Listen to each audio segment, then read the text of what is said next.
ಸಂತೋಷದ ದಿವಸ. ಕಾರಣ ನಾವೆಲ್ಲರೂ ಸೇರಿ ಮೋದಿ ಅವರ ಸರ್ಕಾರದ ವೈಫಲ್ಯಗಳನ್ನು ಮತ್ತು ಅವರು ಮಾಡಿದಂಥ ಕೆಲವು ಜನವಿರೋಧಿ ಕೆಲಸವನ್ನು ವಿರೋಧಿಸಿ ಈ ಒಂದು ಬೃಹತ್ ಸಭೆಯನ್ನು ನಮ್ಮ ಹುಬ್ಬಳ್ಳಿ ಧಾರವಾಡದ ಮುಖಂಡರು ಕರೆದಿದ್ದಾರೆ. ಅದಕ್ಕೆ ನಾನು ನಿಮ್ಮೆಲ್ಲರಿಗೆ ಕಾಂಗ್ರೆಸ್ ಪಾರ್ಟಿಯ AICC ವತಿಯಿಂದ ನಿಮಗೆ ಅಭಿನಂದನೆಗಳನ್ನು ಸಲ್ಲಿಸ್ತೇನೆ. ಬಂಧುಗಳೇ, ಇನ್ನೂ ಕೆಲವು ಮುಖಂಡರು ಈ ವೇದಿಕೆ ಮೇಲಿದ್ದಾರೆ. ಅವರ ಹೆಸರುಗಳನ್ನು ನಾನು ಮರ್ತೋದೆ. ವಿನಯ್ ಸೋರ್ಕಿ ಅವರಿದ್ದಾರೆ, ನಮ್ಮ GS ಪಾಟೀಲ್ರಿದ್ದಾರೆ, ರಾಜಶೇಖರ್ ಹಿಟ್ನಾಳ್ ಇದ್ದಾರೆ, ಮತ್ತು ನಮ್ಮ NH ಕೋನ್ ರೆಡ್ಡಿ ಅವರಿದ್ದಾರೆ, ಬಸವರಾಜ್ ಶಿವಣ್ಣನವರಿದ್ದಾರೆ, ಹಾಗೂ ಪ್ರಕಾಶ್ ಕೋಳಿವಾಡ ಅವರಿದ್ದಾರೆ. ಇವರೆಲ್ಲರಿಗೆ ನಾನು ಇವತ್ತು ಒಂದೇ ವೇದಿಕೆ ಮೇಲೆ ಬಂದು ಇದು ಒಕ್ಕಟ್ಟಿನ ಪ್ರದರ್ಶನವನ್ನು ತೋರಿಸ್ತಾ ಇದ್ದಾರೆ. ಅದಕ್ಕಾಗಿ ನಾನು ಅವರೆಲ್ಲರಿಗೂ ಕೂಡ ಅಭಿನಂದಿಸ್ತೇನೆ. ಬಂಧುಗಳೇ, ಈ ಒಂದು ರ್ಯಾಲಿ ಬಹಳ ಮಹತ್ವದ ರ್ಯಾಲಿ ಇದೆ. ಈ ರ್ಯಾಲಿ ಕೇವಲ ಹುಬ್ಬಳ್ಳಿ ಧಾರವಾಡಕ್ಕೆ ಸಂಬಂಧಪಟ್ಟಂಥದ್ದಷ್ಟೇ ಅಲ್ಲ, ಇಡೀ ದೇಶದಲ್ಲಿ ಏನಿವತ್ತು ಬೆಲೆ ಏರಿಕೆ ಆಗ್ತಾ ಇದೆ ಮತ್ತು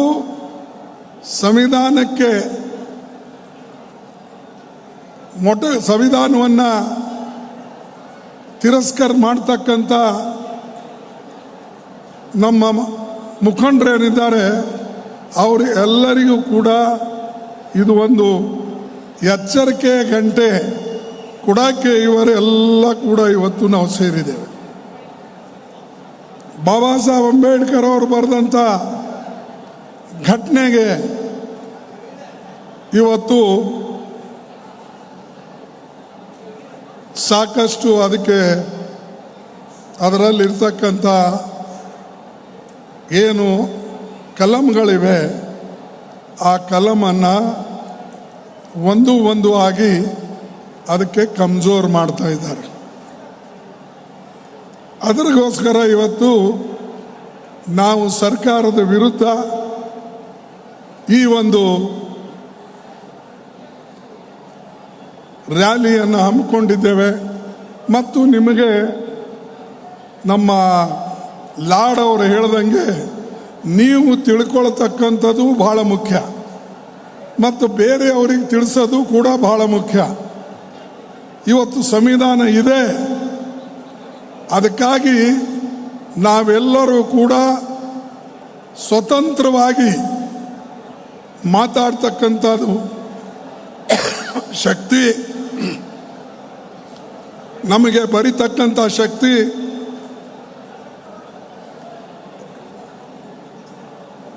ನಮಗೆ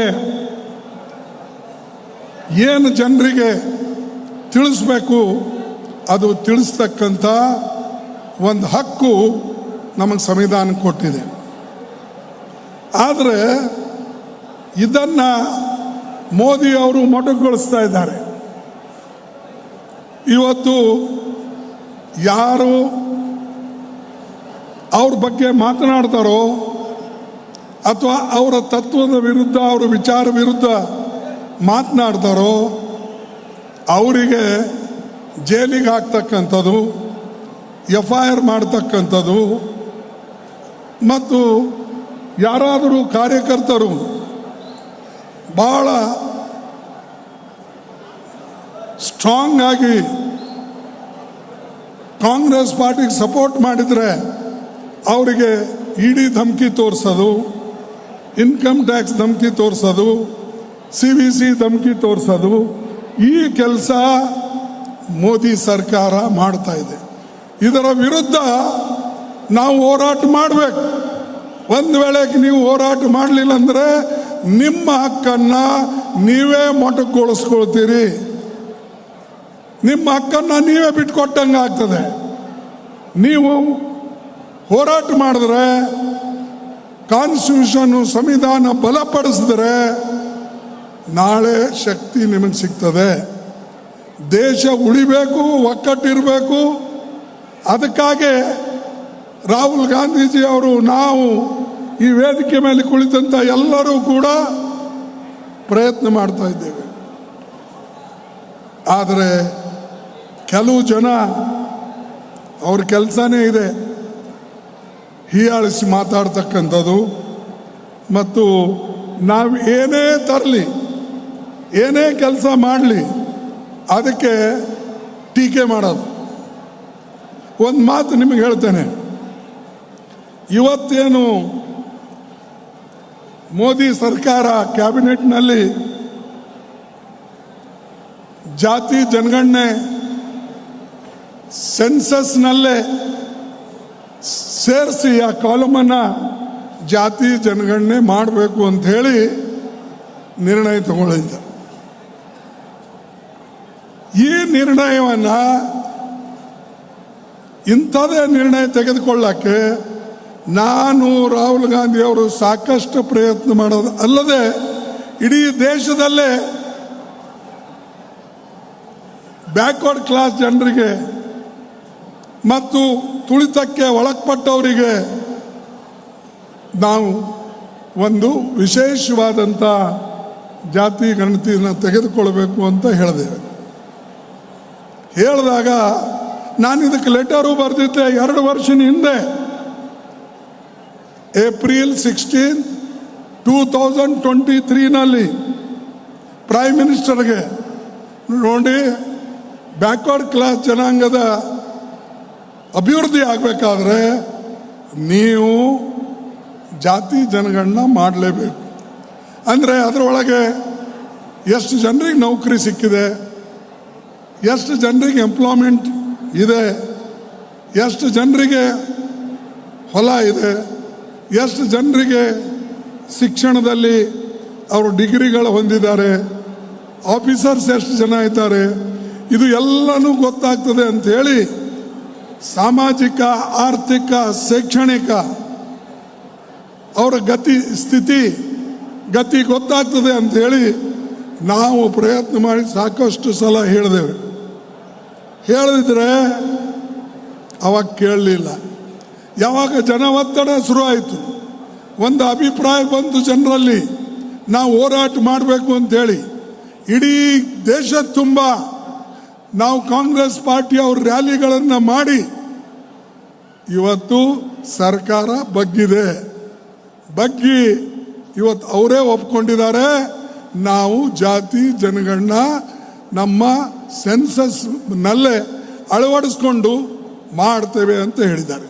ಈ ಮಾತನ್ನು 2 ವರ್ಷದಿಂದ ಯಾಕೆ ಹೇಳಲಿಲ್ಲ, 4 ವರ್ಷದಿಂದ ಯಾಕೆ ಹೇಳಲಿಲ್ಲ? ನಮ್ಮನ್ನು ಟೀಕೆ ಮಾಡಿದ್ರು. ಇಲ್ಲಿ ನಿಮ್ಮ ಮಂತ್ರಿಗಳು, ನಾ ಹೆಸರು ತಗೊಳಕ್ಕೆ ಹೋಗೋದಿಲ್ಲ ಅವ್ರದ್ದು, ಯಾಕೆ ಅಂದರೆ ನೀವು ಅನ್ಬೋದು ಹೆದರ್ತೀರೇನಂತ. ನಾ ಯಾರಿಗೂ ಹೆದರಲ್ಲ, ನಾನು ಮೋದಿಗೆ ಹೆದರೋದಿಲ್ಲ, ಶಾಗೆ ಹೆದರೋದಿಲ್ಲ, ಇಂಥವರಿಗೇನು ನಾನು ಎಂದೂ ಹೆದರೋದಿಲ್ಲ. ನೀವು ನೋಡಿರ್ಬೇಕು, ಕೇಳಿರ್ಬೇಕು. ಇವರು ಮಂತ್ರಿಗಳು ಕೆಲವು ಏನು ಮಾಡ್ತಾ ಇದ್ದಾರೆ, ನಮಗೆ ಆವಾಗ ನಾವು ಇದು ಜಾತಿ ಜನಗಣನೆ ಮಾಡಬೇಕು ಹಿಂದುಳಿದ ವರ್ಗದವರು ಅಂತ ಕೇಳಿದಾಗ ಇಲ್ಲಿನ ಮಂತ್ರಿ ಅವರು ಒಂದು ಸ್ಟೇಟ್ಮೆಂಟ್ ಕೊಟ್ಟರು. ಏನು ಸ್ಟೇಟ್ಮೆಂಟ್ ಕೊಟ್ಟರು? ಅವರು ಸ್ಟೇಟ್ಮೆಂಟ್ ಕೊಟ್ಟರು,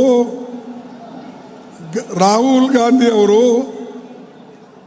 ಏನು ನಿಲುವಿದೆ ಆ ನಿಲುವು ಸರಿ ಇಲ್ಲ, ಬಾಯಿಗೆ ಬಂದಂತೆ ಮಾತಾಡ್ತಾರೆ, ಇದೇ ಶಬ್ದ ಮಾತಾಡ್ತಾರೆ ಅಂತ ಹೇಳಿದರು. ಆಮೇಲೆ ಮುಂದೆ ನಾನು ಕೇಳ್ತೇನೆ, ನಾವು ಬಾಯಿಗೆ ಬಂದಂಗೆ ಮಾತಾಡ್ತೇವೆ ಅಂತ ಹೇಳಿದವರು ನೀವು. ಇವತ್ತು ಯಾಕೆ ನಿಮ್ಮ ಸರ್ಕಾರ ನೀವು ಅದರಲ್ಲಿ ಕ್ಯಾಬಿನೆಟ್ ಮಂತ್ರಿಯಾಗಿ ಈ ನಿರ್ಣಯವನ್ನು ತೆಗೆದುಕೊಂಡ್ರಿ? ಅಂದರೆ ನಮಗೆ ಹೇಳುವಾಗ ದೇಶ ತುಕುಡಿ ಆಗ್ತದೆ. ಜಾತಿಯಲ್ಲಿ ಜಗಳ ಹಚ್ತಾ ಇದ್ದಾರೆ ರಾಹುಲ್ ಗಾಂಧಿ ಅವರು, ಕಾಂಗ್ರೆಸ್ದವರು ಅಂತ ಹೇಳ್ತಿದ್ರು. ಈಗ ಯಾಕಪ್ಪ ನೀವು ಮಾಡಿದ್ರಿ? ಯಾಕಂದ್ರೆ ಇಡೀ ದೇಶದ ಜನರ, ಹಿಂದುಳಿದಂಥ ವರ್ಗದ ಜನರು ಒತ್ತಡ ಜಾಸ್ತಿ ಆದಮೇಲೆ, ಕಾಂಗ್ರೆಸ್ ಪಾರ್ಟಿ ಒತ್ತಡ ಜಾಸ್ತಿ ಆದಮೇಲೆ ಇವತ್ತು ಅವರು ಬಗ್ಗಿದ್ದಾರೆ. ಇದು ನೀವು ನೆನಪಿನಲ್ಲಿಡಬೇಕು. ಯಾವಾಗ ನೀವು ಒತ್ತಡ ತರ್ತಿರೋ ಒಳ್ಳೆ ಕೆಲಸಕ್ಕಾಗಿ ಇದು ಮಾಡಿಸ್ಬೇಕು ಅಂತ, ಆವಾಗ ಮಾತ್ರ ಇದು ಸಾಧ್ಯ ಆಗಿದೆ. ಇದನ್ನ ನಾವು ಮಾಡಿದ್ದೇವೆ. ಆ ಒಂದು ನಮ್ಮ ಎಜುಟೇಷನ್ ಒಂದು ಇದರಲ್ಲಿ ಅದಕ್ಕೆ ಇವತ್ತು ಮನ್ನಣೆ ಅದಕ್ಕೆ ಸಿಕ್ಕಿದೆ. ಅದಕ್ಕೆ ನಾನು ಇಷ್ಟು ಮಾತ್ರ ಹೇಳ್ತೇನೆ ನಿಮಗೆ, ನಾವು ಒಳ್ಳೆ ಕೆಲಸಗಳನ್ನು ಮಾಡ್ಕೋತ ಹೋದರೆ ಜನ ನಮ್ಮ ಹಿಂದೆ ಬರ್ತಾರೆ. ಬಟ್ ಇವರು ಯಾರೇ ಇರಲಿ, ಮೋದಿ ಅವ್ರ ಮಂತ್ರಿಗಳು ಸುಳ್ಳು ಹೇಳಕ್ಕೆ ಹೋಗಬೇಡಿ ಮತ್ತು ಟೀಕೆ ಮಾಡಬೇಡಿ. ಸುಳ್ಳು ಟೀಕೆ ಮಾಡಿದ್ರೆ ನೀವೇ ಅದರ ಪರಿಣಾಮವನ್ನು ಭೋಗಿಸಬೇಕಾಗ್ತದೆ. ಅದಕ್ಕೆ ಬಂಧುಗಳೇ, ಇವತ್ತು ಈ ಒಂದು ಮೊದಲನೇ ಕೆಲಸ ನಾವು 3 ಸೂತ್ರಗಳನ್ನು ಒಪ್ಕೊಂಡಿದ್ದು ಮತ್ತು ಜನರ ಮಧ್ಯದಲ್ಲಿ ಹೋಗಿದ್ದೇವೆ. 3 ಸೂತ್ರ ತಗೊಂಡು, ಒಂದು ಜಾತಿ ಜನಗಣನ, ಎರಡನೇದು ಆರ್ಟಿಕಲ್, ಸಂವಿಧಾನ ಏನಿದೆ ಸಂವಿಧಾನದಲ್ಲಿ ಬರೆದಂಥ 15 ಆರ್ಟಿಕಲ್ 15 ಸಬ್ ಕ್ಲಾಸ್ 5 ಅದರ ಪ್ರಕಾರ ಪ್ರೈವೇಟ್ ಇನ್ಸ್ಟಿಟ್ಯೂಷನ್ಸ್ಗಳಲ್ಲಿ, ಪ್ರೈವೇಟ್ ಯಾವುದೇ ಸಂಸ್ಥೆಗಳಿರಲಿ ಅದರಲ್ಲಿ ನಮ್ಮ ಪಾಲ ನಮಗೆ ಕೊಡಬೇಕು ಅಂತ ಹೇಳಿ ನಾವು ಹೋರಾಟ ಮಾಡ್ತೀವಿ. ಯಾಕಂದ್ರೆ ಎಲ್ಲ ದೊಡ್ಡ ದೊಡ್ಡ ಕಾರ್ಖಾನೆ, ಸರ್ಕಾರಿ ಕಾರ್ಖಾನೆ ಅಂತೂ ಮುಚ್ಚೋಗಿವೆ. ಅದಾನಿ ಅಂಬಾನಿ ಅಂತವ್ರಿಗೆ ಕೊಟ್ಟು ನೀವು ಅಲ್ಲಿ ದಿವಾಳಿ ಎಬ್ಸಿದ್ರಿ. ಈಗ ನಮಗೆಲ್ಲಿದೆ ನೌಕರಿ? ರೈಲ್ವೆ ನೌಕರಿ ಕಡಿಮೆ, ಪಬ್ಲಿಕ್ ಸೆಕ್ಟರ್ನಲ್ಲಿ ಇರ್ತಕ್ಕಂಥ HMD, HAL, BEL, BHEL ಇಲ್ಲೆಲ್ಲ ಕಡಿಮೆ. ಒಂದು ಮುಚ್ಚಿ ಶ್ರೀಮಂತರ ಕೈಯಲ್ಲಿ ಕೊಡ್ತಾ ಇದ್ದಾರೆ. ಬ್ಯಾಂಕದು ಕೂಡ ಅದೇ ಕಥೆ ಆಗಿದೆ, ರೈಲ್ವೆದು ಅದೇ ಕಥೆ ಆಗಿದೆ. ಅದಕ್ಕೆ ಪ್ರೈವೇಟ್ ಇನ್ಸ್ಟಿಟ್ಯೂಷನ್ಸ್ಗಳಲ್ಲಿ, ಕಾರ್ಪೊರೇಟ್ ಅವ್ರ ಕಂಪನಿಗಳು ಯಾವುದೇ ಇರಲಿ, ಅಲ್ಲಿ ಶೆಡ್ಯೂಲ್ಡ್ ಕಾಸ್ಟ್, ಶೆಡ್ಯೂಲ್ಡ್ ಟ್ರೈಬ್, ಬ್ಯಾಕ್ವರ್ಡ್ದವರಿಗೆ ರಿಸರ್ವೇಷನ್ ಕೊಡಬೇಕು ಅನ್ನತಕ್ಕಂಥದ್ದು ನಮ್ಮದು 2ನೇ ಬೇಡಿಕೆ. 3ನೇ ಬೇಡಿಕೆ, ಈ ನಮ್ಮ 50% ರಿಸರ್ವೇಷನ್ ಅದು ಕ್ಯಾಪ್ ಇದೆ, ಅದಕ್ಕಿಂತ ಮೀರಿ ಕೊಡಬಾರ್ದು ಅಂತ ಹೇಳಿ ಸುಪ್ರೀಂ ಕೋರ್ಟ್ ಒಂದು ಕಡಿವಾಣ ಹಾಕಿದೆ. ಆದರೆ ನಾವು ಸರ್ಕಾರಕ್ಕೆ ಮನವಿ ಮಾಡಿದ್ದೇವೆ, ಮನವಿ ಕೊಟ್ಟಿದ್ದೇವೆ ಮತ್ತು ಇದರ ಹಿಂದೆ ನಾವೆಲ್ಲರೂ ಕೂಡ ಹೋರಾಟ ಮಾಡ್ತಾ ಇದ್ದೇವೆ. 50% ಕ್ಯಾಪನ್ನು ತೆಗೆದು ನೀವು ತಮಿಳುನಾಡುದಲ್ಲಿ ಯಾವ ರೀತಿಯಾಗಿ 67-68% ರಿಸರ್ವೇಷನ್ ಮಾಡಿದಾರೋ ಅದೇ ರೀತಿಯಾಗಿ ಇಲ್ಲೂ ಕೂಡ ಕರ್ನಾಟಕದಲ್ಲಿ ಆಗಬೇಕು ಅಂತ ಹೇಳಿ ನಮ್ಮ ಬೇಡಿಕೆ ಇದೆ. ಅದಕ್ಕೆ ನಮ್ಮ ರಾಜ್ಯದ ಮುಖ್ಯಮಂತ್ರಿಗಳು ಅಥವಾ ನಮ್ಮ ರಾಜ್ಯದ ಮಂತ್ರಿಮಂಡಲ ತಯಾರಿದೆ ಮಾಡೋಕ್ಕೆ. ಆದರೆ ಕೇಂದ್ರ ಸರ್ಕಾರ ಇದಕ್ಕೆ ಅಡ್ಡಿ ಬರ್ತಾ ಇದೆ. ಅದಕ್ಕೆ ನಾವು ಇವತ್ತು 50% ಕ್ಯಾಪ್ ನೀವು ತೆಗೆದುಹಾಕಿ ಅಂತ ನಾವು ಹೇಳ್ತಾ ಇದ್ದೀವಿ. ಇದರ ಜೊತೆಯಲ್ಲೇ ಈ ಒಂದು ಸೆನ್ಸಸ್ ಮಾಡೋದ್ರಲ್ಲಿ ಅವ್ರಿಗೆ ಆಸಕ್ತಿ ಇರಲಿಲ್ಲ. ಸಡನ್ ಆಗಿ ಅವ್ರಿಗೆ ಹೆಂಗೆ ಬುದ್ಧಿ ಬಂತೋ ಗೊತ್ತಿಲ್ಲ. 2021 ಅದರ ಜನಗಣತಿ ಆಗಲಿಲ್ಲ. ಇನ್ನೂ ಯಾಕೆ ಮಾಡಲಿಲ್ಲ? ಪ್ರತಿ 10 ವರ್ಷಕ್ಕೆ ಜನಗಣತಿ ಆಗಬೇಕು. ಆದರೆ ಇವ್ರು ಮಾಡಲಿಲ್ಲ. ಯಾಕೆ ಮಾಡಿದ್ರೆ ಜನರ ಪರಿಸ್ಥಿತಿ ಗೊತ್ತಾಗ್ತದೆ, ಅವ್ರ ಪರ್ ಕ್ಯಾಪಿಟಾ ಇನ್ಕಮ್ ಎಷ್ಟು ಗೊತ್ತಾಗ್ತದೆ, ಅವ್ರ ಸ್ಯಾಲ್ರಿ ಎಷ್ಟು ಸಿಗ್ತಾ ಇದೆ ಅದು ಗೊತ್ತಾಗ್ತದೆ, ನೌಕರಿಗಳು ಎಷ್ಟು ಸಿಕ್ಕಿಬೇಕು ಗೊತ್ತಾಗ್ತದೆ, ಜನ ಎಷ್ಟರವರೆಗೆ ಮುಂದುವರೆದಿದ್ದಾರೆ ಅಂತ ಗೊತ್ತಾಗ್ತದೆ. ಅದಕ್ಕಾಗಿ ಅವರು ಮಾಡ್ತಾ ಇಲ್ಲ. ಈಗ ಮಾಡೋಕ್ಕೆ ಮುಂದೆ ಬಂದಿದ್ದಾರೆ. ಆದರೆ ನಮ್ಮ ಮನಸ್ಸಿಗೆ ಅವರು ಮನಸಾಪೂರ್ವಕ ಇದು ಮಾಡ್ತಾ ಇಲ್ಲ. ಇದಕ್ಕೆ ತಕ್ಷಣ 3 ತಿಂಗಳಲ್ಲಿ ನೀವು ಮಾಡಲೇಬೇಕು. ಮಾಡಿದಾಗ ಮಾತ್ರ ಈ ಒಂದು ಸೆನ್ಸಸ್ ಮಾಡೋದ್ರಲ್ಲಿ ನಿಮಗೆ ಆಸಕ್ತಿ ಇದೆ ಅಂತ ಹೇಳಿ ನಾವು ತಿಳ್ಕೊಳ್ತೇವೆ. ನೀವು 3 ತಿಂಗಳ ಒಳಗಾಗಿ ಇದು ಮಾಡಲಿಲ್ಲ ಅಂದರೆ ತೋರಿಕೆಗಾಗಿ ನೀವು ಇದನ್ನು ಮಾಡ್ತೀರಿ ಅಂತ ಹೇಳಿ ನನಗೆ ಹೇಳಬೇಕಾಗ್ತದೆ. ಅದಕ್ಕೆ ನಾನು ಹೀಗೆ ಅಲ್ಲ, ನಾನು ಸ್ವತಃ 2 ವರ್ಷದ ಹಿಂದೆ ಪತ್ರವನ್ನು ಬರೆದು ಇದ್ರ ಬಗ್ಗೆ ಕೇಳಿದ್ದೆ. ಆದರೂ ಕೂಡ ಅವರು ಅವಾಗ ಇದಕ್ಕೆ ಉತ್ತರ ಕೊಡಲಿಲ್ಲ. ಆದರೆ ಇವತ್ತು ಇದರ ಉತ್ತರ ಸಿಕ್ಕಿದೆ. ನಾನು ಮತ್ತು ರಾಹುಲ್ ಗಾಂಧಿ ಅವರು ಇದರ ಬಗ್ಗೆ ಸಾಕಷ್ಟು ಯೋಚನೆ ಮಾಡಿ ಒಂದು ಪತ್ರನೂ ಕೂಡ ಬರೆದಿದ್ದೇವೆ. ಒಂದು ನಮ್ಮ ವತಿಯಿಂದ ಪತ್ರ ಹೋಗಿದೆ. ಸ್ಪೆಷಲ್ ಸೆಷನ್ ಕರೀರಿ, ಪಾರ್ಲಿಮೆಂಟ್ ಕರೀರಿ. ನಾವು ನಮ್ಮ ಏನು ಇದು ಕಾಶ್ಮೀರದಲ್ಲಿ ಏನು ಘಟನೆ ನಡೆದಿದೆ ಅದರ ಬಗ್ಗೆ ನಮಗೆ ತಿಳಿಸಿ ಅಂತ ನಾವು ಹೇಳಿದ್ದೇವೆ. ಅದೇ ರೀತಿಯಾಗಿ ಯಾಕೆ ಲೋಪದೋಷ ನಡೀತು, ಯಾರು ಅದಕ್ಕೆ ಕಾರಣಕರ್ತರು, ನಿಮ್ಮಲ್ಲಿ ಇಂಟೆಲಿಜೆನ್ಸ್ ಫೇಲ್ಯೂರಾ ಅಥವಾ ಪೊಲೀಸ್ ಫೇಲ್ಯೂರಾ?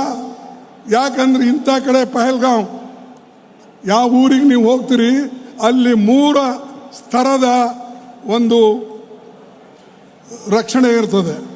ಒಂದು ಬಾರ್ಡರ್ ಸೆಕ್ಯೂರಿಟಿ ಫೋರ್ಸ್ ಇರ್ತದೆ, ಇನ್ನೊಂದು ನಮ್ಮ CFR ಅಂದರೆ ಈ ನಮ್ಮ ಇಂಡಸ್ಟ್ರಿಯಲ್ ಇದು ಪೊಲೀಸರು CR ಇವ್ರು ಇರ್ತಾರೆ, ಇನ್ನೊಂದು ಲೋಕಲ್ ಪೊಲೀಸ್ ಇರ್ತದೆ. 3 ಥರದ ಅಲ್ಲಿ ಸೆಕ್ಯೂರಿಟಿ ಇದ್ರೂ ಹೇಗೆ ಅವರು ದಾಳಿ ಮಾಡಿದ್ರು, ಹೇಗೆ ಅಲ್ಲಿ ಟೆರರಿಸ್ಟ್ ಬಂದು 26 ಮಂದಿಗೆ ಕೊಲೆ ಮಾಡಿದ್ರು, ಇದನ್ನು ನಮಗೆ ವಿವರಗಳನ್ನು ತಿಳಿಸಿ. ಅದಕ್ಕಾಗಿ ನಾನು ಪತ್ರ ಬರೆದಿದ್ದೆ. ಬೆಂಗಳೂರಿಗೆ ಬಂದಾಗ ನಾನು ಒಂದು ಪ್ರೆಸ್ ಕಾನ್ಫರೆನ್ಸ್ ಮಾಡಿ ಅವಾಗ ಕೇಳಿದ್ದೆ, ಆಲ್ ಪಾರ್ಟಿ ಮೀಟಿಂಗ್ ಕರಿಬೇಕು, ಅದರಲ್ಲಿ ಬರಬೇಕು, ಪ್ರಧಾನಮಂತ್ರಿಗಳು ಬಂದು ವಿವರಗಳನ್ನು ತಿಳಿಸ್ಬೇಕು ಅಂತ ಹೇಳಿದ್ದೇವೆ. ಆದರೆ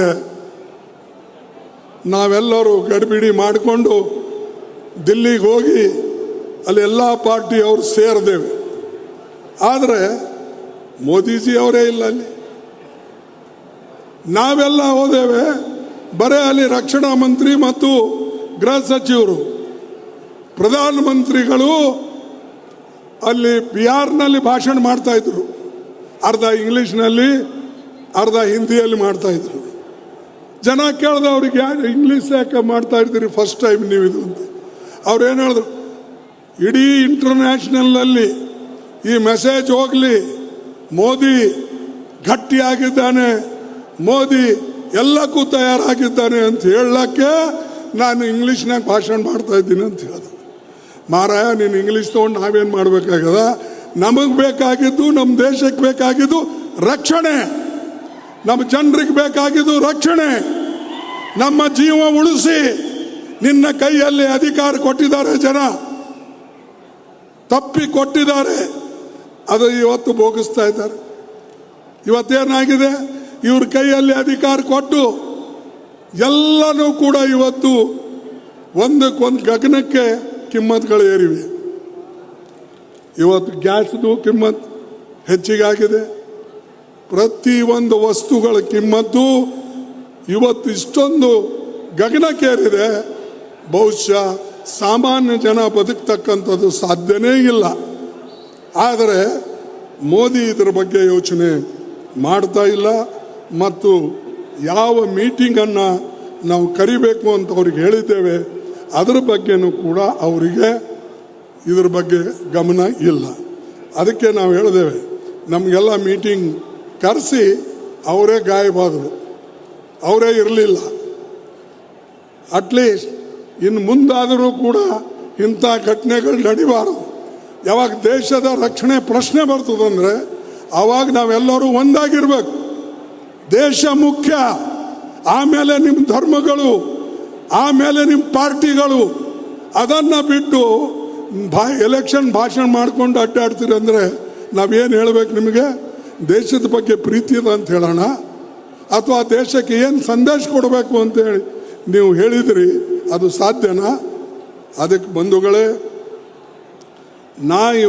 ನಾನಿವತ್ತು ತಮ್ಮೆಲ್ಲರಿಗೆ ಕೇಳ್ಕೊಳ್ತಕ್ಕಂಥದ್ದಿಷ್ಟೇ, ನೀವು ಎಲ್ಲರೂ ಒಂದಾಗಿ ಒಕ್ಕಟ್ಟಾಗಿ, ಮತ್ತು ಇಂಥ ಬೆಲೆ ಏರಿಕೆ, ಅನ್ಎಂಪ್ಲಾಯ್ಮೆಂಟು ಇವೇನಿವೆ, ಅಥವಾ ಫರ್ಟಿಲೈಸರ್ ಏರಿಕೆ, ಇದು ಗ್ಯಾಸು, ಪೆಟ್ರೋಲು ಎಲ್ಲ ಮೊದಲಂತೂ ಹೇಳ್ತಿದ್ರು, ಮೈ ಅಗರ್ ಆऊंगा मुझे अधिकार दो, मैं आप लोगों को 500 रुपये में ಗ್ಯಾಸ್ दूंगा. ಈಗ ಎಷ್ಟಿದೆ ಗ್ಯಾಸ್ ಕಿಮ್ಮತ್ತು? 850. ಮೊದಲು ಹೆಚ್ಚಿಸ್ತು ಮನಮೋಹನ್ ಸಿಂಗ್ ಅವ್ರ ಕಾಲದಲ್ಲಿ 480 ರೂಪಾಯಿ. ನಮ್ಮ ಸರ್ಕಾರ ಒಳ್ಳೆಯದೋ ಅವ್ರ ಸರ್ಕಾರ ಒಳ್ಳೆಯದೋ ಹೇಳಿ. ಮತ್ತು ಆವಾಗ ಕ್ರೂಡ್ ಆಯಿಲ್ ಬೆಲೆ ಎಲ್ಲಕ್ಕಿಂತಲೂ ಜಾಸ್ತಿ ಇತ್ತು. ಈಗ ಅದರ ಬೆಲೆ ಕಮ್ಮಿ ಆಗಿದೆ. ಆದರೆ ಪೆಟ್ರೋಲು ಮತ್ತು ಡೀಸೆಲ್ ಬೆಲೆ ಕಮ್ಮಿ ಆಗಬೇಕಲ್ಲ, ಅದನ್ನು ಬಿಟ್ಟು ಅದರ ಬೆಲೆ ಏರಿಸ್ತಾ ಇದೆ. 34 ಲಕ್ಷ ರೂಪಾಯಿ, 34 ಲಕ್ಷ ಕೋಟಿ. ಈ ಇಷ್ಟೊಂದು ದುಡ್ಡ ಬಡವರ ಹತ್ರ ಸುಲ್ಲಾರೆ. ನಮ್ಮ ರಾಜ್ಯದಿಂದ ಸಿದ್ದರಾಮಯ್ಯನವರು ಕೊಡ್ತಕ್ಕಂಥದ್ದು ಕೇಂದ್ರ ಸರ್ಕಾರಕ್ಕೆ 4,50,000 ಕೋಟಿ ಕೊಡ್ತಾ ಇದ್ದಾರೆ. ಅವ್ರಿಗೆ ಸಿಗ್ತದೆ ಅಷ್ಟು 50,000. ಅಂದರೆ ನಾವು ಕೂಡ ತೆರಿಗೆ GST ರೂಪದಲ್ಲಿ, ಟ್ಯಾಕ್ಸ್ ರೂಪದಲ್ಲಿ ಸುಮಾರು 4 ಲಕ್ಷಕ್ಕಿಂತಲೂ ಹೆಚ್ಚಿನ ಹಣ ಕೊಡ್ತೇವೆ. ಕೇಂದ್ರ ಸರ್ಕಾರ ನಮಗೆ ಬರೀ 50,000 ಕೋಟಿ ರೂಪಾಯಿ ವಾಪಸ್ ಕೊಡ್ತದೆ. ಹೀಗಾದರೆ ಹೇಗೆ ರಾಜ್ಯದ ಬೆಳವಣಿಗೆ ಆಗ್ತದೆ? ತಿರುಗಿ ಮುರುಗಿ ನಮಗೆ ಟೀಕೆ ಮಾಡೋದು. ಸಿದ್ದರಾಮಯ್ಯ ಅವರ ಗೌರ್ಮೆಂಟ್ ಬಂತು, ಇವತ್ತು ಬೆಲೆ ಏರಿಕೆ ಆಗಿದೆ. ಅರೆ, ಬೆಲೆ ಏರಿಕೆ ಮಾಡಿದವ್ರು ನೀವು, ಏನು ಎಕ್ಸೈಸ್ ಡ್ಯೂಟಿ ಹಚ್ಚಿದವ್ರು ನೀವು. ಅದು ಎಲ್ಲ ನಿಮ್ಮಲ್ಲೇ ಹೋಗ್ತಾ ಇದೆ, ನಿಮ್ಮ ಜೋಬಿಗೆ ಹೋಗ್ತಾ ಇದೆ. ನೀವು ಬಿಡುಗಡೆ ಮಾಡುವಾಗ ಬಿಡುಗಡೆ ಮಾಡ್ತಾ ಇಲ್ಲ. ಅದಕ್ಕಾಗಿ ಅವರಿಗೆ ನೀವು ಬುದ್ಧಿ ಕಲಿಸಬೇಕಾಗಿದೆ, ಹೇಳಬೇಕಾಗಿದೆ.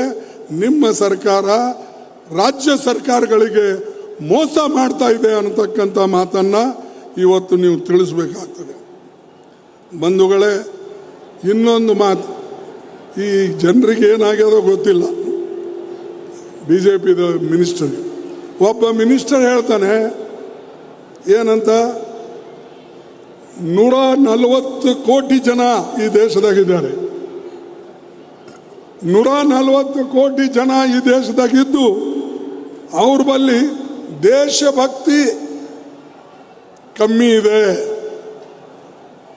140 ಕೋಟಿ ಜನರ ಹತ್ರ ಪ್ಯಾಟ್ರಿಯಾಟಿಸಮ್ ಇದ್ರೆ, ದೇಶಭಕ್ತಿ ಅವ್ರ ಬಳಿ ಇದ್ದಿದ್ರೆ ಯಾರೂ ನಮ್ಮನ್ನ ಕೆಣಕ್ತಾ ಇರಲಿಲ್ಲ ಅಂತ ಹೇಳಿ ಒಬ್ಬ ಕೇಂದ್ರ ಮಂತ್ರಿ ಹೇಳ್ತಾನೆ. ಇದು ನಾಚಿಕೆಗೇಡಿದನ? ಏನು 140 ಕೋಟಿ ಜನ ದೇಶದ್ರೋಹಿಗಳ? ಇಲ್ಲೆಲ್ಲ ಕುಂತವ್ರು ನೀವು ದೇಶದ್ರೋಹಿನ? ಬರೀ BJPದವರು ಮಾತ್ರ ದೇಶಭಕ್ತರ? ಇವರಂತೂ ದೇಶಕ್ಕೆ ಬ್ರಿಟಿಷರಿಗೆ ಮಾರ್ಲಕ್ಕೆ ತಯಾರಿದ್ರು, ಬ್ರಿಟಿಷ್ ಹತ್ರ ದುಡ್ಕೊಂಡಿದ್ರು. ಆದರೆ ಜೀವ ಕೊಟ್ಟವರು ಕಾಂಗ್ರೆಸ್ ಪಕ್ಷದವರು, ಜೈಲಿಗೆ ಹೋದವರು ಕಾಂಗ್ರೆಸ್ ಪಕ್ಷದವರು. ಮಹಾತ್ಮ ಗಾಂಧೀಜಿ ಅವರು ಈ ದೇಶಕ್ಕೆ ಸ್ವಾತಂತ್ರ್ಯವನ್ನು ಕೊಟ್ಟು ಈ ದೇಶಕ್ಕೆ ಸ್ವಾತಂತ್ರ್ಯವನ್ನು ಕೊಡಿಸಿ ಯಾರ ಕೈಯಿಂದ ಪ್ರಾಣ ಬಿಟ್ಟರು ಅವರು ಪ್ರಾಣ ಬಿಟ್ಟಿದ್ದು ಒಬ್ಬ ಗೋಡ್ಸೆ ಅಂತ ಮನುಷ್ಯ ಅವರಿಗೆ ಕೊಂದುಬಿಟ್ಟ. ಹೀಗೆ ಇವರೆಲ್ಲರೂ ಕೂಡ ಬ್ರಿಟಿಷರ ಕೈ ಕೆಳಗೆ ಕೆಲಸ ಮಾಡಿ ಬ್ರಿಟಿಷರಿಗೆ ಸಪೋರ್ಟ್ ಮಾಡಿ ಬ್ರಿಟಿಷರ ಹತ್ರ ನೌಕರಿ ಮಾಡಿದವರು ನಮಗೆ ಹೇಳ್ತಾರೆ ನಿಮ್ಮಲ್ಲಿ ದೇಶಭಕ್ತಿ ಇಲ್ಲ, ಕಾಂಗ್ರೆಸ್ದವರು ಹಾಗೆ ಮಾಡ್ತಾರೆ ಹೀಗೆ ಮಾಡ್ತಾರೆ ಅಂತ. ಅದಕ್ಕಾಗಿ ಬಂಧುಗಳೇ ಅವ್ರಿಗೆ ನೀವು ಹೇಳಿ, ನಾವಿಲ್ಲಪ್ಪ, ನೀವೇ ಈ ದೇಶಕ್ಕೆ ಮಾರಕ್ಕೆ ಹೊರಟಿದ್ರಿ, ನೀವೇ ಇಲ್ಲಿ ದೊಡ್ಡ ದೊಡ್ಡ ಸಂಸ್ಥೆಗಳನ್ನು ಮಾರಿ ಶ್ರೀಮಂತರಿಗೆ ಕೊಡ್ತಾ ಇದ್ರಿ, ನಾವು ಎಂದೂ ಕೂಡ ದೇಶಕ್ಕೆ ಬಿಟ್ಟು ಇಲ್ಲ. ದೇಶದ ಬಗ್ಗೆ ಸ್ವಾಭಿಮಾನದಿಂದ ಎದೆ ತಟ್ಟಿ ನಿಂತವ್ರು ಯಾರಂದ್ರೆ ಕಾಂಗ್ರೆಸ್ದವರು. ಅದಕ್ಕೆ ಇಂದಿರಾ ಗಾಂಧೀಜಿ ಅವರು ತನ್ನ ಪ್ರಾಣ ಕೊಟ್ಟರು, ರಾಜೀವ್ ಗಾಂಧಿ ಅವರು ತನ್ನ ಪ್ರಾಣ ಕೊಟ್ಟರು. ಅದಕ್ಕೆ ದೇಶ ಒಕ್ಕಟ್ಟಿರಲಿ ಅಂತ ಹೇಳಿ. ನಿಮ್ಮಲ್ಲಿ ಯಾರು ಕೊಟ್ಟರಪ್ಪ ಹೇಳಿ? RSSನಾಗ ಯಾರು ಕೊಟ್ಟಿದ್ದಾರೆ? BJPದಾಗ ಯಾರು ಕೊಟ್ಟಿದ್ದಾರೆ? ನೀವು ನಮಗೆ ಕೆಣಕಬೇಡಿ. ನೀವು ನಮಗೆ ಕೆಣಕಿದ್ರೆ, ನಮಗೆ ಮುಟ್ಟಿದ್ರೆ ಹುಷಾರಿರಿ. ನಮ್ಮ ಜನ ತಿರುಗಿ ಬಿದ್ದರಂದ್ರೆ ನಿಮ್ಮ ಅಡ್ರೆಸ್ಸು ಸಿಗೋದಿಲ್ಲ. ಈ ದೇಶದ ಜನ ಒಂದು ವೇಳೆ ತಿರುಗಿ ಬಿದ್ದರೆ ನಿಮಗೆ ಎಂದೂ ಕೂಡ ನಿಮ್ಮ ಅಡ್ರೆಸ್ಸು ಸಿಗೋದಿಲ್ಲ. ಅಂಥ ಶೂರರು ವೀರರು ನಮ್ಮ ದೇಶದಲ್ಲಿ ಜನ ಇದ್ದಾರೆ. ಅವ್ರು ಕಾಂಗ್ರೆಸ್ ಪಾರ್ಟಿಯಲ್ಲಿ ಇರ್ಬೋದು, ಬೇರೆ ಪಾರ್ಟಿಯಲ್ಲಿ ಇರ್ಬೋದು. ಆದರೆ RSS ಮತ್ತು BJPದವ್ರಿಗೆ ನಾ ಎಚ್ಚರ ಕೊಡ್ತಾ ಇದ್ದೀನಿ. ದಯವಿಟ್ಟು ಇಂಥ ಮಾತುಗಳನ್ನು ನೀವು ಹೇಳಕ್ಕೆ ಹೋಗಬೇಡಿ. ಮತ್ತು ಇವತ್ತು ದೇಶದಲ್ಲಿ ನಾವೇನು ಒಂದು ಪ್ರಗತಿಪರ ಸರ್ಕಾರ ಬರಬೇಕು ಅಂತಕ್ಕಂಥ ಪ್ರಯತ್ನವನ್ನು ಮಾಡ್ತಾ ಇದ್ದೇವೆ. ಅದಕ್ಕೆ ನಿಮ್ಮೆಲ್ಲ ಸಂಪೂರ್ಣ ಬೆಂಬಲ ಇರಬೇಕು ಅನ್ನತಕ್ಕಂಥ ಮಾತನ್ನು ಕೂಡ ಈ ಸಂದರ್ಭದಲ್ಲಿ ಹೇಳಿದೆ. ಎರಡನೇದಾಗಿ, ಈ ದೇಶದಲ್ಲಿ ಸುಮಾರು 10% ಜನರ ಹತ್ರ 72% ಸಂಪತ್ತು 10% ಜನರ ಹತ್ರ ಇದೆ. ಎಷ್ಟು? 10% ಜನರ ಹತ್ರ 72% ಸಂಪತ್ತಿದೆ. ಮತ್ತು ಸುಮಾರು 50% ಜನರ ಹತ್ರ ಕೇವಲ 3% ಈ ದೇಶದ ಸಂಪತ್ತು ಇದೆ. ಅಂದರೆ ಎಲ್ಲ ಕೂಡ ಬಾಚಿ ಶ್ರೀಮಂತರಾಗ್ತಾ ಇದ್ದಾರೆ, ಬಡವರಾಗ್ತಾ ಇದ್ದಾರೆ. ಇದಕ್ಕೆ ನಾವು ಈ ಏನು ಬೆಲೆ ಗಗನಕ್ಕೆ ಏರ್ತಾ ಇದೆ ಇದನ್ನು ತಡೆ ಹಿಡಿಬೇಕು. ಏನು ಸಂವಿಧಾನ ಬಾಬಾ ಸಾಹೇಬ್ ಅಂಬೇಡ್ಕರ್ ಬರೆದಿದ್ದಾರೆ ಅದಕ್ಕೆ ನಾವು ರಕ್ಷಣೆ ಮಾಡಬೇಕು. ಅದಕ್ಕೆ ರಕ್ಷಣೆ ಮಾಡದೆ ಹೋದರೆ ಈ ದೇಶದಲ್ಲಿರ್ತಕ್ಕಂಥ ಬಡವರಿಗೆ, ಹಿಂದುಳಿದವರಿಗೆ, ವಿದ್ಯಾರ್ಥಿಗಳಿಗೆ ಎಲ್ಲರಿಗೂ ತೊಂದರೆ ಇದೆ. ಇದರಲ್ಲಿ ಜಾತಿ ಪ್ರಶ್ನೆ ಇಲ್ಲ. ಇದರಲ್ಲಿ ಈ ದೇಶದ ಪ್ರತಿಯೊಬ್ಬ ನಾಗರಿಕರಿಗೆ ಸಿಕ್ಕಂಥ ಹಕ್ಕುಗಳನ್ನು ಉಳಿಸ್ಕೊಟ್ಟು ಹೋಗಬೇಕಾಗಿದೆ. ಅದನ್ನು ನಮ್ಮ ಫಂಡಮೆಂಟಲ್ ರೈಟ್ ಇರ್ಬೋದು ಅಥವಾ ಬೇರೆ ಹಕ್ಕುಗಳನ್ನು ಇದರಲ್ಲಿ ಏನು ನಾವು ಸಂಪಾದನೆ ಮಾಡಿಕೊಂಡಿದ್ದೇವೆ ಅದು ಇರ್ಬೋದು. ಅದಕ್ಕೆ ಬಂಧುಗಳೇ, ಇದನ್ನು ನಿಮಗೆ ಹೇಳಬೇಕು ಅಂತಕ್ಕಂಥದ್ದಿದೆ. ಇನ್ನೂ ಸಾಕಷ್ಟು ವಿಷಯಗಳನ್ನು ನನ್ನ ಬಲ್ಲಿದ್ದರೂ ಕೂಡ ನಾನು ಜಾಸ್ತಿ ಮಾತಾಡೋಕ್ಕೆ ಹೋಗೋದಿಲ್ಲ. ಇಷ್ಟು ಮಾತ್ರ ಹೇಳ್ತೇನೆ, ನೀವು ದೇಶಕ್ಕಾಗಿ ಒಂದಾಗಿ ದುಡಿದ್ರೆ, ಮತ್ತೊಂದು ನಮ್ಮ ಪಾರ್ಟಿ ಬಗ್ಗೆನೂ ಕೂಡ ಒಂದೆರಡು ಮಾತು ಹೇಳ್ತೇನೆ. ದಯವಿಟ್ಟು ನಮ್ಮ ಪಕ್ಷದ ಜನ ಅಷ್ಟೇ ಅಲ್ಲ, ದೇಶಕ್ಕಾಗಿ ನಾವೆಲ್ಲರೂ ಒಂದಾಗೋಣ, ದುಡಿಯೋಣ, ಪ್ರಸಂಗ ಬಂದರೆ ನಮ್ಮ ಜೀವನ ಕೊಡೋಣ. ಆದರೆ ನಮಗೆ ಹೆದರ್ಸಕ್ಕೆ ಹೋಗಬೇಡಿ. BJPದವ್ರು ಇವತ್ತೇನು ಹೆದರಿಸ್ತಾ ಇದ್ದಾರೆ, ದಯವಿಟ್ಟು ಆ ಕೆಲಸ ಮಾಡಬೇಡಿ. ಕಾಂಗ್ರೆಸ್ದವ್ರು ಎಂದೂ ಕೂಡ ಹೆದರೋದಿಲ್ಲ, ಯಾರಿಗೂ ಕೂಡ ಬಗ್ಗೋದಿಲ್ಲ. ಅದಕ್ಕಾಗಿ ಆ ಕೆಲಸ ನಿಮಗೆ ಇವತ್ತು ಮಾಡಬೇಕಾಗಿದೆ. ದಯವಿಟ್ಟು ಆ ಕೆಲಸವನ್ನು ನೀವು ಮಾಡಿ ಮತ್ತು ಒಕ್ಕಟ್ಟನ್ನು ಇಟ್ಟು ಎಲ್ಲ ನಮ್ಮ ಕಾಂಗ್ರೆಸ್ ಕಾರ್ಯಕರ್ತರಿಗೂ ಕೂಡ ಹೇಳ್ತೇನೆ, ದಯವಿಟ್ಟು ನಿಮ್ಮಲ್ಲಿ ಏನೇ ಸಣ್ಣ ಪುಟ್ಟ ವ್ಯತ್ಯಾಸಗಳಿದ್ರೂ ಬದಿಗಿಟ್ಟು ದೇಶಕ್ಕಾಗಿ ಪಕ್ಷಕ್ಕಾಗಿ ನೀವು ಒಂದಾಗಿ ದುಡಿಬೇಕು ಅಂಥೇಳಿ ನಿಮ್ಮೆಲ್ಲರಿಗೆ ಕೇಳಿಕೊಂಡು ನನ್ನ ಮಾತು ಮುಗಿಸ್ತೇನೆ. ಮತ್ತು ಜೈ ಹಿಂದ್, ಜೈ ಭೀಮ್ ಆ್ಯಂಡ್ ಜೈ ಸಂವಿಧಾನ್ ಇದನ್ನು ಹೇಳಿ ಕೊನೆಯದಾಗಿ ನಿಮಗೆ ಒಂದೆರಡು ಸ್ಲೋಗನ್ನ ನಾನು ಹೊಡೆಯಕ್ಕೆ ಕೇಳ್ತೀನಿ. ಜೈ ಹಿಂದ್. ಏನು ಮಧ್ಯಾಹ್ನದಾಗ ಶಿವಕುಮಾರ್ ಊಟ ಗೀಟ ಕೊಟ್ಟಿಲ್ಲ ಕಾಣ್, ಏನು ನಮ್ಮ DC ಪ್ರೆಸಿಡೆಂಟ್ ಅವ್ರು ಕೊಟ್ಟಿಲ್ಲ, ಲಾಡ್ನು ಊಟ ಹಾಕಿಲ್ಲ ಕಾಣ್ತದೆ. ಜೈ ಹಿಂದ್ ನೋಡಲ್ಲಿ ಹಿಂದಿನವ್ರು ಯಾರು ಕೂಗ್ತಾ ಇಲ್ಲ. ಜೈ ಹಿಂದ್, ಜೈ ಹಿಂದ್, ಜೈ ಭೀಮ್, ಜೈ ಭೀಮ್, ಜೈ ಭೀಮ್, ಜೈ ಸಂವಿಧಾನ್, ಜೈ ಸಂವಿಧಾನ್, ಜೈ ಸಂವಿಧಾನ್. ಧನ್ಯವಾದ. ನಿಮಗೆಲ್ಲ ಒಳ್ಳೆಯದಾಗಲಿ ಅಂತೇಳಿ ನನ್ನ ಮಾತು ಮುಗಿಸ್ತೇನೆ. ಹೆಚ್ಚಿನ ವಿಡಿಯೋಗಳಿಗೆ ಪ್ರತಿಧ್ವನಿ ಯೂಟ್ಯೂಬ್ ಚಾನೆಲ್ ಸಬ್ಸ್ಕ್ರೈಬ್ ಮಾಡಿ, ಬೆಲ್ ಐಕಾನ್ ಕ್ಲಿಕ್ ಮಾಡಿ.